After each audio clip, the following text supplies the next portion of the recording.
जो तुम्हें कर्म मिला है उसे धर्म के अनुसार करो, भगवत समर्पित कर दो, वो यज्ञ हो जाएगा, उसका फल मिलेगा तुम्हें आनंद, भगवत प्राप्ति, महासुख। कर्म वही है, पर जब अहंकार से प्रेरित होकर अपने लिए करते हो सुसुख वांछा, तो उसमें अधर्म वृत्ति बढ़ जाती है। अधर्म वृत्ति निश्चित आपको भोगना पड़ेगा।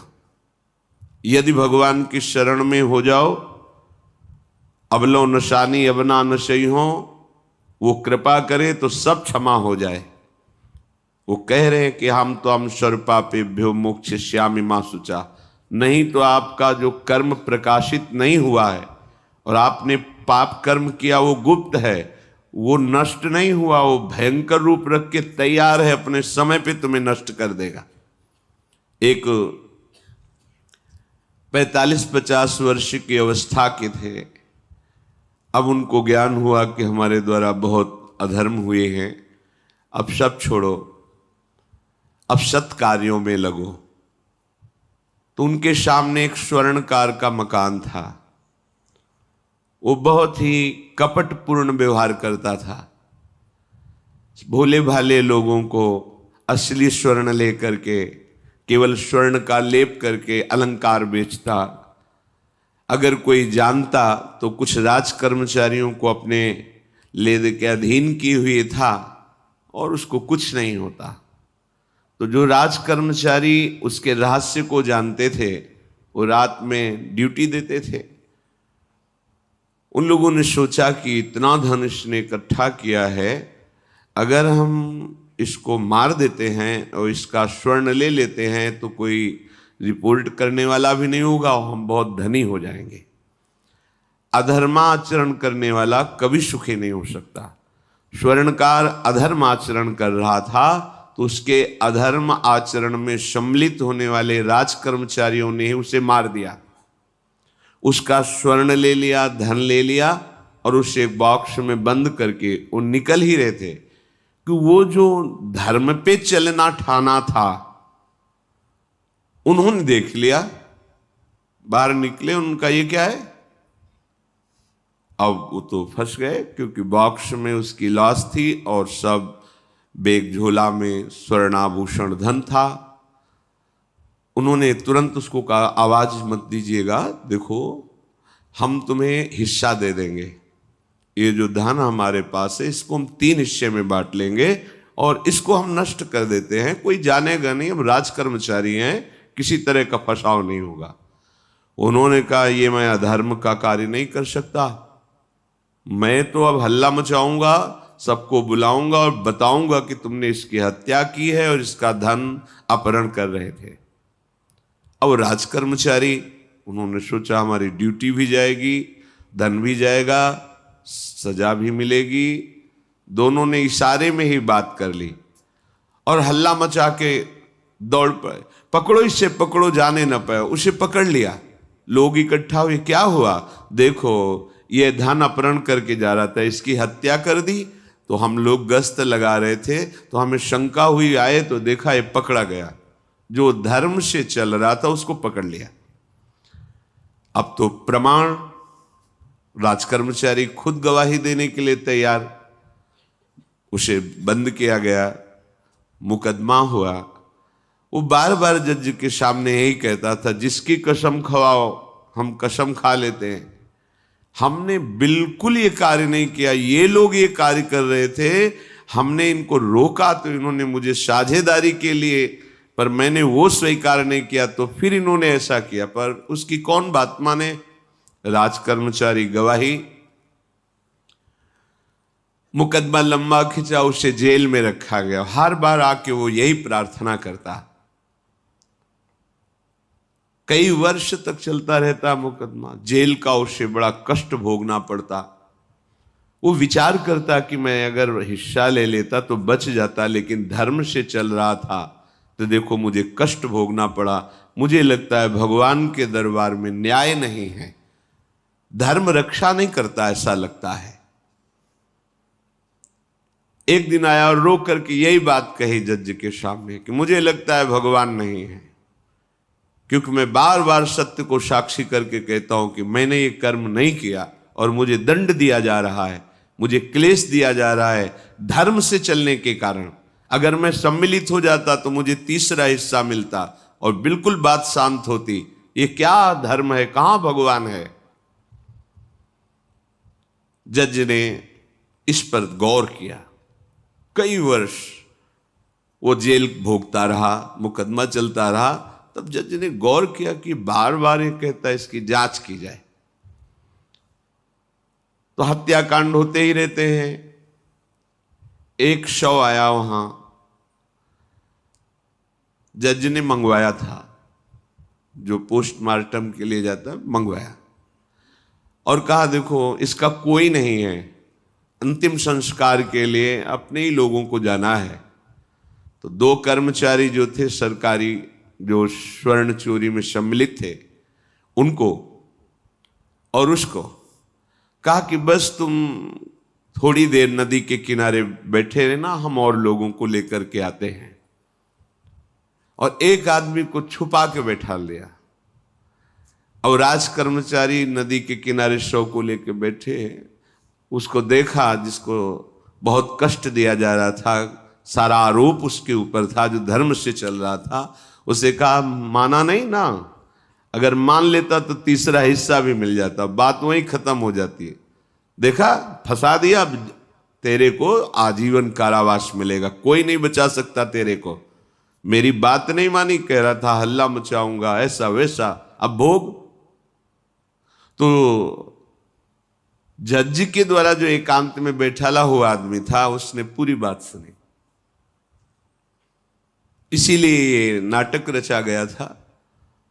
तीनों को बुलाया और कहा तुम निर्दोष हो उस धर्मात्मा से। स्वयं इनकी आवाज से हमने सुना, ये कह रहे थे जो तुम बात कह रहे थे। तो उसने कहा कि ये तो ठीक है, अब निर्णय ठीक कर दिया, लेकिन अब कई वर्षों से मैं दंड भोग रहा था, ये कौन सा न्याय है? किस अपराध के कारण? मैं तो धर्म से चल रहा था, इसमें किंचन मात्र मेरा कोई अपराध नहीं था। फिर कई वर्ष से मैं सजा क्यों भोग रहा था? बार बार प्रताड़ना, नाना प्रकार के कष्ट क्यों भोगा मैं? जज ने कहा तुम हृदय को साक्षी करके बताओ, क्या कोई ऐसा अपराध किया है जिसका प्रकाश ना हुआ हो और तुम्हें दंड ना मिला हो? हम अब उसका कोई दंड थोड़ी तुम्हें देंगे, लेकिन तुम्हारे अंदर जो भगवान के प्रति आरोप है उसका निराकरण हो जाएगा। उसने कहा हाँ, यौवन अवस्था में मैंने किसी स्त्री को ऐसा ऐसा, और वो विरोध करने पर भी उसे मार दिया और आज तक बात कोई प्रकाशित नहीं हुई। तो बोले फिर भगवान को क्यों दोष देते हो? वो कर्म तुम्हारा दंड अगर मिल जाता तो नष्ट हो जाता, वो कर्म सुरक्षित है। उसी कर्म ने तुम्हें यहां अधर्म ना होने पर भी फंसाया और देखो तुम्हें भोगना पड़ा। तो निश्चित समझो, यदि आप अधर्म के द्वारा कोई भी सुख साधन करेंगे तो आप नष्ट होंगे। अधर्म के द्वारा आप धन आदि छीनना चाहेंगे तो आप नष्ट होंगे। अधर्म कर दिया है और उसका प्रायश्चित नहीं हुआ तो वो कर्म सुरक्षित है। ऐसी जगह फंसाएगा जहां 100% आपने कोई अपराध नहीं किया पर आपको उसका दंड भोगना पड़ेगा। फिर आपको लगेगा कि न्याय में अन्याय हो रहा है, कोई भगवान नहीं है। देखो मैंने बिल्कुल कसम खा के कहता हूं पाप नहीं किया, पर ये पाप का जो आरोप लगा वो पूर्व पाप आकर के तुम्हें दंडित कर रहा है। अब इस कर्म विधान को ये बहिर्मुख लोग क्या जानते हैं? तभी कहते हैं अरे कहां भगवान, कैसे भगवान? आज तुम धर्म से चल रहे हो, लेकिन कल तुमने जो कर्म किया तो तुम शरणागत होकर भजन के द्वारा उसको नष्ट नहीं किया ना, तो वो सुरक्षित है। अवश्य में भोक्तव्यम कृतम कर्म शुभाशुभम। इसलिए श्री भगवान आदेश कर रहे हैं यज्ञार्थात कर्मणोन्यत्र लोकोयम कर्म बंधनहा तदर्थम कर्म कौन्ते मुक्त संगहा समाचर। मुक्त हो जाओगे, न काम तुम्हें अधीन कर पाएगा, न पाप अधीन कर पाएगा, परमानंद में डूब जाओगे। केवल प्रभु के लिए कर्म करो। ये अगरबत्ती, धूप बत्ती, आरती, पूजा प्रभु को अपना नहीं माना तो ये थोड़ा शुभ कर्म बन गया, बस ये तुम्हारा प्रायश्चित नहीं होगा। जो तुमने अधर्माचरण के अगरबत्ती धूपबत्ती से खत्म होने वाले नहीं हैं, उनके लिए तुम्हें नाम जप करना पड़ेगा, नाम कीर्तन करना पड़ेगा। नाम कीर्तनम यस्य सर्व पाप प्रणाशनम, समस्त पापों का नाश करने में समर्थ है। राधा राधा राधा, कृष्ण कृष्ण कृष्ण, गोविंद गोविंद गोविंद। भगवन नाम, अगर भगवन नाम का आप निरंतर जप करने लगे तो आप स्वयं तर जाएंगे और लोगों को तार देंगे। मम भक्तियुक्तो भुवनम पुनात् सतरति सतरति सा लोकान तारयति। जो भी कर्म कर रहे हो वो भगवान के लिए भावना करो, उस कर्म को भगवान को समर्पित करो, तो तुमसे पापाचरण नहीं होगा। जो पापाचरण हो गए हैं 10 मिनट केवल बैठ करके अपने घर में ही ताली बजा के मंजीरा लेकर के, इसे नाटक मत समझो, आडंबर मत समझो। नहीं, जो आडंबर और नाटक किए हैं ना, वो जब अपना नाटक फैलाएंगे तो तुम उस नाटक से निकल नहीं पाओगे। माया का नाटक है। भगवान नाम कीर्तन, ये जो लोग कहते हैं ना कि भगवान तो हृदय में बैठे, दिखावे की क्या जरूरत है। अगर इतना बोध हो चुका है भगवान हृदय में बैठे, तब तो आप सिद्ध हो गए। केवल वाणी से बोल रहे हो, मन मानी आचरण कर रहे हो, दुर्गति को प्राप्त हो रहे हो, तो है ना सबके हृदय अछत विकारी, पर सकल जीव जग दीन दुखारी। सबके हृदय में बैठा है, पर दुर्दशा रोक रहा है क्या वो? क्यों? क्योंकि तुम केवल बातों से कहते हो सबके हृदय में बैठा है। ऐसा अनुभव किया? अगर ऐसा अनुभव किया तो व्यभिचार किसके साथ करते हो, चोरी किसकी करते हो, हिंसा की, कपट किससे, द्वेष किससे? बस केवल बातों से बात नहीं बनती। ये कर्म बातों से नष्ट नहीं होता, इसके लिए अनुष्ठान करना होगा नाम का। चाहे जैसी परिस्थिति हो, चाहे जो हो, जैसे भी हो, तुम्हारा मंगल होगा। अहोबत स्वपचतो गरीयान यज्जिभ्यागे वर्तते नाम तुभ्यम। वो नीच आचरण करने वाला, अभक्ष पदार्थ खाने वाला भी यदि भगवान नाम उच्चारण करता है तो परम पावन हो जाता। अहो, आश्चर्य की बात! बड़े बड़े प्रायश्चित जिसे पावन नहीं कर सकते, भगवान नाम उसे पावन कर देता है। जय शीत हरिवंश विचार के मनुज देह गुरु शरण गही, सकई तो सब पर पंच तज कृष्ण कृष्ण गोविंद कही। कृष्ण कृष्ण गोविंद क्या जाता है?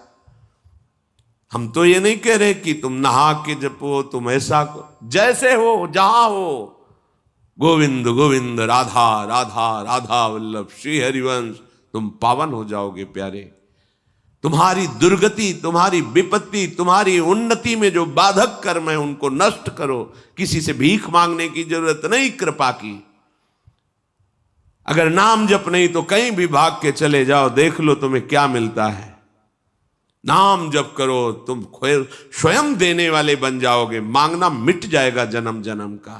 विश्वास करो, जैसे भी हो। नहीं छोड़ पा रहे गंदी बातें, शुरू करो। नाम को तो अंदर लाओ, वो तुम्हें इतनी सामर्थ्य देगा, सब छूट जाएगा, सब छूट जाएगा। विश्वास करो। आज तक जितने बड़े बड़े ऊंचाई के पद पर पहुंचे हुए महात्मा हैं, सबके मूल में नाम पाया गया। निरंतर नाम जप, निरंतर अभ्यास करने से होता है। विश्वास करो, इसके बराबर न तीर्थयाटन है, न कोई अन्य साधन है। नाम कलयुग केवल नाम आधारा, सुमिर सुमिर नर उतर ही पारा। जिसने नाम का आश्रय ले लिया महासुखी हो गया। पर जब तक तुम्हारे पाप कर्म भस्म नहीं होते, तब तक तुम्हें आनंद नहीं मिलेगा। इसलिए विश्वास करके दीर्घ काल तक सम्मान पूर्वक, आदर पूर्वक हृदय में नाम जप करो। जब पाप वासनाएं नष्ट हो जाएंगी, पाप प्रवृत्ति नष्ट हो जाएगी, तब आनंद की धारा, तुम्हें कोई भी विपत्ति, कोई भी संकट परास्त नहीं कर पाएगा। प्रश्न होता है कि हम बहुत प्रयास करते पर सफलता नहीं मिलती। प्रयास को कहते हैं पुरुषार्थ, और सफलता नहीं मिली उसको कहते हैं प्रारब्ध। कभी कभी प्रारब्ध बहुत जोर का होता है, जो बड़े बड़े ऋषि मुनियों के ऊपर भी हावी हो जाता है। पर पुरुषार्थ व्यर्थ नहीं जाता। यदि वो सत है तो, तुम्हारा पुरुषार्थ भी तो असत है। अगर राधा राधा बीच में बोलते रहो और प्रभु की भावना कर लो कि 8 घंटे से जो काम कर रहा हूं वो समय और वो कार्य दोनों प्रभु को समर्पित करते हैं, अब ये सत्य पुरुषार्थ हो गया। अब प्रारब्ध को बदलने की सामर्थ्य आ गई तुम्हारे पुरुषार्थ में। खिलवाड़ नहीं है जो तुम एक भी कर्म करते हो, वो कर्म सुरक्षित है, वो तुम्हें दंड दे के रहेगा या तुम्हें सुखी करके रहेगा। असत है पाप है तो दंड देगा, सत है सुकृत है तो सुखी करेगा। विश्वास मानिए, ये सत्य वार्ता है, ये कोई चाटुकारिता की बात नहीं है। सत्य में सत्य रहता है, चाहे जो युग हो चाहे जो समय हो, सत्य अपना प्रभाव दिखा के रहता है। इसलिए भगवान का आदेश है, तुम्हारा जीवन भगवत प्राप्ति के लिए, आनंद में डूबने के लिए, मस्त होने के लिए मिला है। ये मस्ती नशा में नहीं है, ये मस्ती दूसरों के शरीर का मांस खाने में नहीं है, ये मस्ती दूसरों की हिंसा व्यभिचार इसमें नहीं है। मस्ती है स्वात्मानंद की। जब कोई चाह नहीं, कोई परवाह नहीं, मृत्यु भी एक खिलौना लगने लगे, उसे मस्ती कहते हैं। वो मस्ती आती है भगवान नाम जप से। शुद्ध ज्ञान का प्रकाश हुआ, मरने का भय खत्म हो गया, क्योंकि शरीर राग नष्ट हो गया। इसलिए सावधान होकर जो जहां जैसी भी परिस्थिति में हो, भगवान नाम सदैव अपने पास रखो। राधा राधा कृष्ण कृष्ण गोविंद गोविंद, देख लेना, निहाल हो जाओगे, निहाल हो जाओगे, मस्त हो जाओगे। हमारी बात मान लो, हमारी प्रार्थना मान लो, कुछ इसमें नहीं लगता है। इसमें न पैसा देने की बात कर रहे, ना कोई संयम नियम की बात कर रहे। जैसे बने, मन नहीं लगता मत लगने दो, ये बड़ा दुष्ट है, ये लगता है हमें दुर्गति कराने के लिए। अगर इसकी हाँ में हाँ मिलाओगे तो ऐसे निंदनीय कर्म कराता है, घृणा होती है अपने मन से। देखो ना, झांक के देखो ना मन को, कभी ये तृप्त नहीं हुआ। वही गंदी बात, वही गंदा चिंतन, वही गंदे आचरण की प्रेरणा। इस दुष्ट को मित्र मानते हो, ऐसे मन को? जो हमारा खास दुश्मन है वो मन है, वासनाओं में फंसा हुआ, वासनाओं की प्रेरणा करने वाला दुश्मन मन है। इस मन को डंडे से मारो। डंडा है हरिनाम, जितना जपोगे मन उतना ही सावधान रहेगा। कृष्ण कृष्ण गोविंद गोविंद गोविंद निरंतर रटन करो। राधा राधा राधा। क्या जाता है? जिह्वा से नाम उच्चारण कर रहे, शरीर से अच्छे कर्म कर रहे हैं, विचार अपने आप पावन होने लगेंगे। विचार पावन हुआ तो महात्मा हो गया, चाहे वो गृहस्थ हो चाहे वो विरक्त हो। तो ध्यान दीजिए, हमारे पुरुषार्थ को प्रबल करने वाला और प्रारब्ध को नष्ट करने वाला एक ही महान समर्थ है, भगवान नाम। इसके सामने कोई साधन बराबरी नहीं कर सकता। ये महामहिम नाम भगवान का है, भगवान को भी अधीन करने की सामर्थ्य रखता है। ये जो निकृष्ट भाव बैठा हुआ है, बेटी हुई उदास हो गए, लड़का हुआ थाली बजाओ घंटा बजाओ, जिससे बहुत बड़ा, बिल्कुल ठीक नहीं है। ये बेटा होता किससे है? बेटी से ही होता है। तुम किससे हुए हो? किसी मां से हुए हो। वो क्या थी? किसी की बेटी ही थी। कैसी मूर्खता छा गई है, गर्भस्थ बेटी की कोई परवाह न करके उसको, ये क्या है? कितने राक्षस वृत्ति में आ गए हैं हमारी। राक्षस भी अपने बच्चों को नहीं खाते। कितनी राक्षसी बुद्धि। हम सुंदर दिखना चाहते हैं, समाज में सम्मान पाना चाहते हैं, और पाप कर्म कैसा? बेटी है गर्भ में, हत्या करा दो, नहीं चाहिए। तो बेटा कहां से पैदा होगा? वो किसी की बेटी से ही तो पैदा हो रहा है। कैसी मूढ़ता छा जाती है। वैसे भी शास्त्र में स्त्री हत्या करना बहुत बड़ा महापाप कहा गया है। फिर भ्रूण हत्या, गर्भ हत्या, गर्भस्थ शिशु की, उसमें भी कन्या, सर्वनाश। इसके बाद फिर रोते हैं, हमने कौन सा पाप किया, भगवान ने हमारा पुत्र छीन लिया। कौन सा पाप किया, भगवान ने ऐसा कर दिया। अरे अपने डायरी में तो लिखा करो कि तुमने कौन से पाप किए हैं। फिर जब परिणाम आवे तो सोचोगे तो लगेगा बहुत हल्के में निपाट रहे हैं भगवान, हमें तो बहुत कष्ट मिलना चाहिए।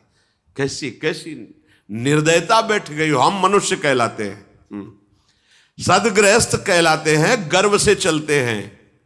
और गर्भस्थ शिशु की हत्या करते हैं।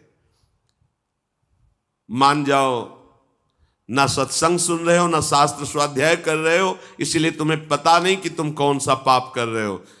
ऐसे ये पाप, कुछ पाप ऐसे हैं जिनको वज्र की लीक कहा गया। वज्र की लीक में मिटाल नहीं सकते, तुम्हें भोगना पड़ेगा।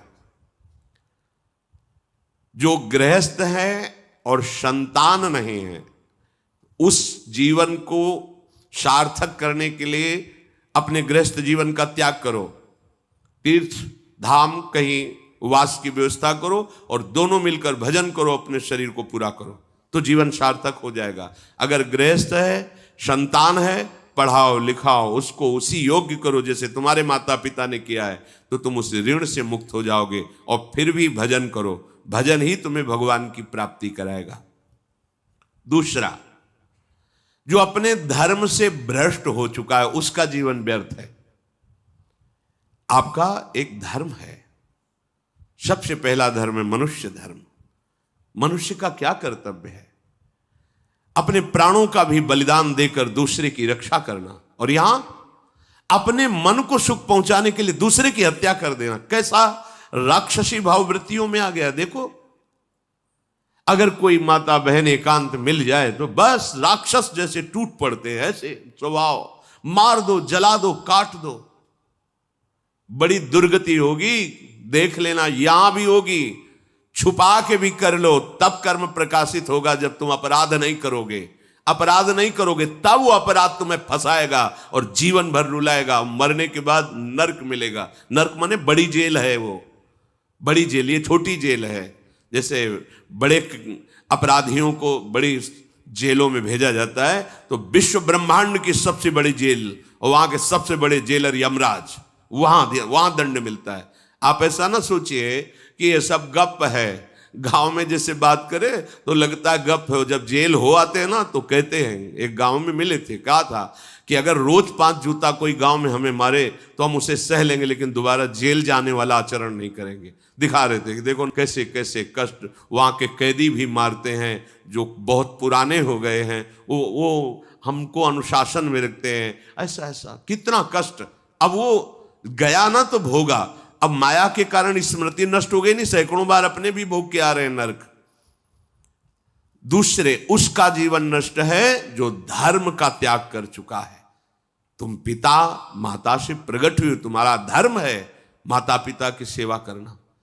वयोवृद्ध बेचारे माता पिता उठने बैठने में असमर्थ हैं, आप पैसे कमाने के लिए अपनी बहुली निकल गए, अब वो कष्ट भोग रहे हैं। ना उनको देखना है, ना उनकी व्यवस्था करना है, मरने दो तो ठीक है।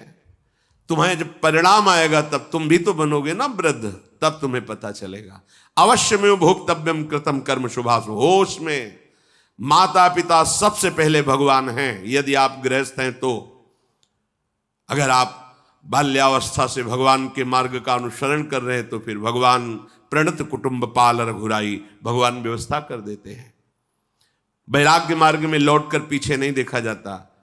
हमारे भगवान के अवतार मानेंगे महाप्रभु चैतन्य देव, नवयुति विष्णु प्रिया जी माता सची छोड़ के चल दिए। आद्य गुरु भगवान शंकराचार्य भगवान के अवतार मां केवल छोड़ के चल दिया।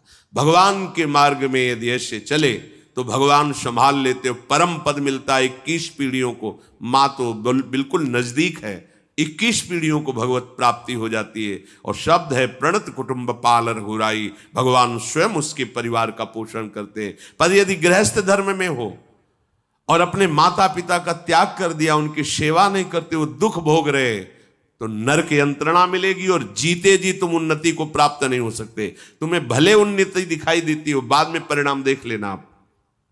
तीसरा, जो दूसरों के भोजन छीनने की चेष्टा में रहता है, कैसे इसका धन अपहरण कर लें, कैसी जमीन अपहरण कर लें, कैसे इसकी अव्यवस्था पैदा कर दें इसके जीवन में, जो केवल अपने ही सुख को देखता है उसकी दुर्गति होती है। तीसरा, उसका जीवन व्यर्थ है।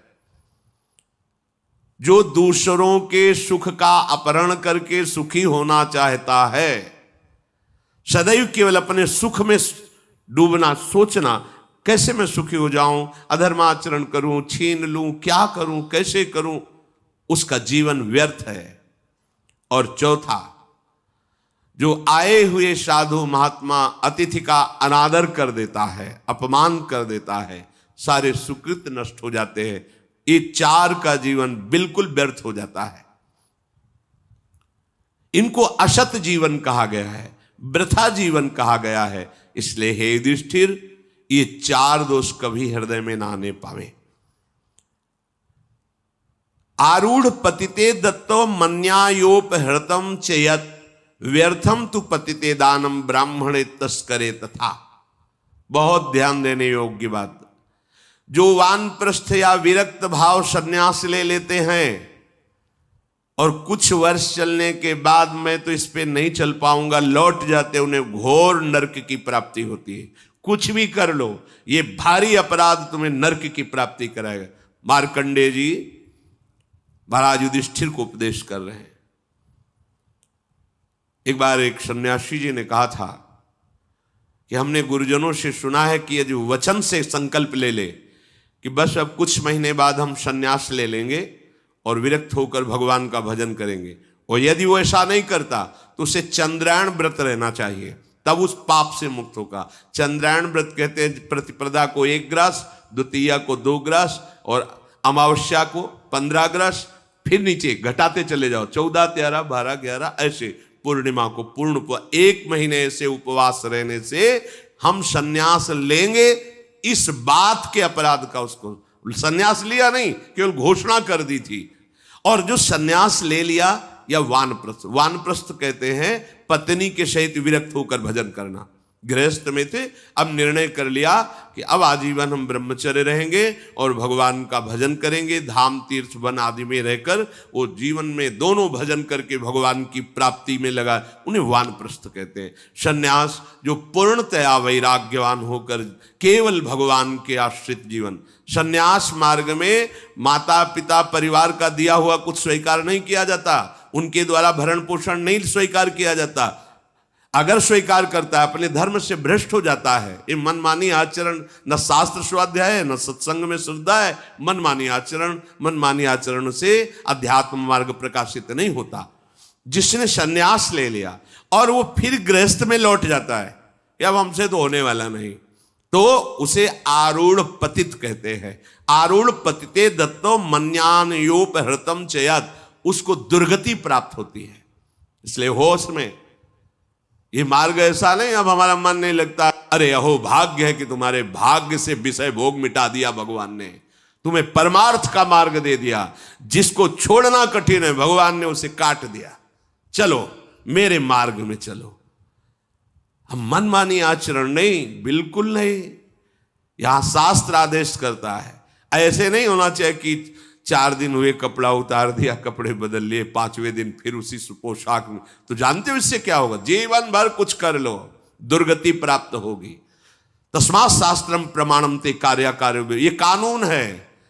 कानून में फंस गए तो सजा निश्चित होगी। ये भागवतिक कानून जैसे एक राजकीय कानून है, तो ये भागवतिक त्रिभुवन का कानून है। त्रिभुवन में कहीं यही कानून काम करेगा। अलग अलग देश का कानून है, लेकिन ये त्रिभुवन का कानून है, विश्व का कानून है, ये भगवदीय कानून है। अगर इसमें फंस गए तो निकलना मुश्किल हो जाएगा। बहुत शास्त्र के अनुसार चलो। तो जो वानप्रस्थ या सन्यास लेकर के पुनः गृहस्थ धर्म से युक्त हो जाता है, उसकी दुर्गति निश्चित हो जाती है। आप तुम वो कर ही नहीं पाओगे। जैसे कहते हैं अब मंत्र ले लिया, अब क्या जाने की जरूरत है। मंत्र प्रकाशित ही नहीं होगा, जप ही नहीं पाओगे। लिख के देख लो, ये शब्द लिख लो, मंत्र नहीं प्रकाशित होगा, जप ही नहीं पाओगे। खिलवाड़ है परमार्थ चलना। एक एक अक्षर में अगर त्रुटि हो जाती है तो छाती जलेगी। कैसे गलती कैसे होगी? एक अक्षर भी अगर शास्त्र सम्मत इष्ट प्रेरित है, हृदय शीतल रहेगा, परमार्थ प्रकाशित रहेगा। ये मार्ग है। अब कौन शास्त्र स्वाध्याय करता है? कहां में सत्य चर्चा सुनने को मिलती है? भगवत कृपा है जो सुनने को मिल रही, इसको हृदय में धारण करो। जो जीवन हमें भगवान ने दिया है ये निंदनीय जीवन नहीं है, ये रोने वाला जीवन नहीं कि हाय हमें दूल्हा नहीं मिला, दुल्हन नहीं मिली, हाँ संसार के भोग नहीं मिले, परिवार बड़ी कृपा हुई, जिस दलदल से हम नहीं निकल सकते थे, नहीं निकल पाए अनंत जन्मों से, आज हमारी लाडली ने फूल जैसा मुझे अलग कर दिया। ये गृह कारज नाना जंजाला, तेति दुर्गम शैल विशाला, ये शर्म आवत अति कठिनाई, राम कृपा बिनु आए न जाई। भगवान ने तुम पर कृपा की, तुम्हें नाचना चाहिए कि रोना चाहिए? विषयों को देख देख कर जलते हो, भोगने की लालसा रखते हो, कैसा जीवन, व्यर्थ जीवन। बिल्कुल नहीं, सावधान, तुम्हारा जीवन भगवान के लिए, तुम्हारे भाग्य में श्री जी लिख दी गई है। आह, हमें नाचना चाहिए। हमारे भाग्य को बदल कर प्रभु ने अपना चरणारविंद, अपना धाम, अपना नाम, अपनी सेवा दे दी। धिक्कार है अगर ऐसे होने पर भी ललचाए और उस मार्ग की तरफ जाए जहां से श्री जी ने निकाल लिया है। तो जो वानप्रस्थ या संन्यास धर्म स्वीकार करके पुनः गृहस्थ धर्म का आश्रय ले लेता है, उसकी नारकी गति होती, दुर्गति होती है। और जो पापाचरण करके, अन्याय से, अधर्म से छीन झपट करके धन, और सोचता है उसमें कुछ दान कर देंगे। जैसे किसी ने प्रश्न किया था ब्लैक और व्हाइट, कि अब हम तो ब्लैक और व्हाइट का मतलब काला और सफेद समझते हैं, तो काला धन का मतलब होता होगा अधर्माचरण या जो राजकीय विभाग से पास ना हो, उसे ही काला धन कहते होंगे। तो काला धन काला ही रहता है, कोई व्हाइट नहीं कर सकता उसे। जमा कर लो, एक समय आएगा कि ट्रक में लद के सब चला जाएगा, तुम भी लद के चले जाओगे। अगर वो समय ना आया तो यमराज के दूत तुम्हें ले जाएंगे, सब यही पड़ा रहेगा। होश में चलो। दान किसे कहते हैं? खूब मेहनत करो, धर्म से कमाओ, फिर उससे एक रोटी की व्यवस्था किसी की भी कर दो, उसे सतदान कहते हैं। लाखों बेईमानी से कमाए, अधर्म आचरण से दूसरों को चूस चूस के ऐसा दुख दे कर फिर सोचा कि लाख में 10,000 दे देते हैं, व्हाइट हो जाएगा। व्हाइट नहीं हो जाएगा, ये और तुम्हारे ऊपर आक्रमण कराएगा, क्योंकि जिनको दे रहे हो उनकी भी बुद्धि तो भ्रष्ट होगी, तो तुम्हारा अधर्म बनाना, हाँ, व्हाइट नहीं होगा, फाइट होगी। अब मार पिटाई शुरू करवाएगा, वो ऐसे आचरण करवाएगा, जहां जाएगा वहां खोपड़ी फोड़ेगा, उसका परिणाम जब आपके आएगा तो आपकी खोपड़ी फूटेगी। व्हाइट तो तब हो सकता है जब व्हाइट चलो। व्हाइट का तात्पर्य होता प्रकाश, श्वेत, ये लक्षण सतोगुण का। सात्विक भाव से चलो, मेहनत की कमाई से, पसीना चुहा के खूब मेहनत किया और फिर किसी को दिया, तुम्हारा परिवार उन्नतिशील रहेगा, तुम्हें लोक परलोक में सुख प्राप्त होगा। अन्याय से कमाए हुए धन का दान पतित कर देता है, पतित कर देता है। अब इसमें एक उपाय है, मुझे पता नहीं था, प्रमादवश मेरे से गलती हो गई, कभी जीवन में गलती नहीं करूंगा, अब सुधार के लिए करो, हो जाएगा। मुझे पता नहीं था, मैंने कभी सुना ही नहीं था, बस यही था कि धन प्राप्त करूं, धन प्राप्त करूं, और गलती हो गई। अब मुझे पता चला कि मैंने गलत किया है, तो अब लो नशानी, अब नानश करो, गौ सेवा, संत सेवा, ठाकुर सेवा, गलती आगे से नहीं करूंगा। ये एक सूत्र बहुत बढ़िया, अब लो नशानी